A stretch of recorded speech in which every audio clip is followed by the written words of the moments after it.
He can do everything. He can DJ. He can hula hoop. He can underwater basket weave. Yes, he can. He can do everything. My man, my mellow, please get up for Brother Jamel. In 1997, I had a child outside of wedlock.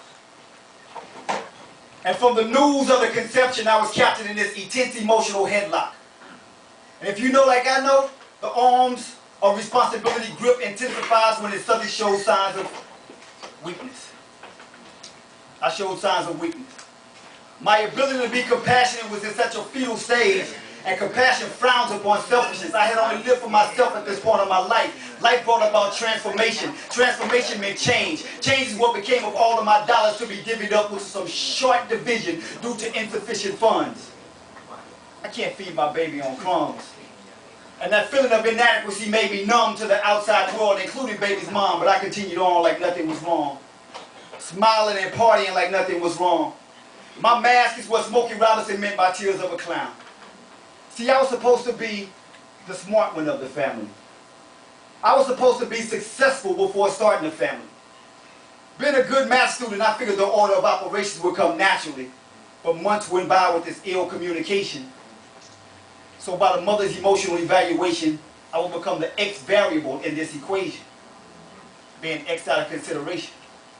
How I felt about her? Unknown. My plans for our future? Unknown. She felt abandoned and alone and decided to move on. Feet is still growing. This opportunity, I felt like I was blowing, so I stood up to take my place in the figuring, and that's when I became the why man. Asking, why did you replace me? Why didn't you wait for me? Why do you hate me? The result of my weakness was being broadcast before my very eyes. I was outcast, not because of cheating and lies, but not being able to realize and recognize the simple importance of my presence while she internally nurtured our presence. 6 months into the pregnancy, I felt this stronger urgency to support. God knows I wanted to support, yet every discussion would lead to this disagreement and these arguments which I dare to disclaim due to my share of responsibility and blame. But I shouldn't be feeling this pain having a baby.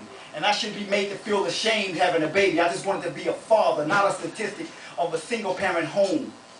And not just another sperm donor. Around the corner was a due date, which further ignited my excitement. But I was cut short of my enthusiasm when her lips uttered the words, "Oh, the baby's not going to have your last name." Which was a verbal punch that further punctuated my agony, exclamated into this emotional tragedy by not being wanted in the delivery room. Biological father, not welcomed in the delivery room. So my chance to cut the umbilical cord was severed. But my heart absolutely soared when I got a chance to hold my 6-pound, 8-ounce spit bubble blowing baby girl. She used to blow these little bubbles to kind of communicate with me. So before she could even speak, she was my teacher, my student, my life, my world, my #1 responsibility delivered to me with 9 months of humility.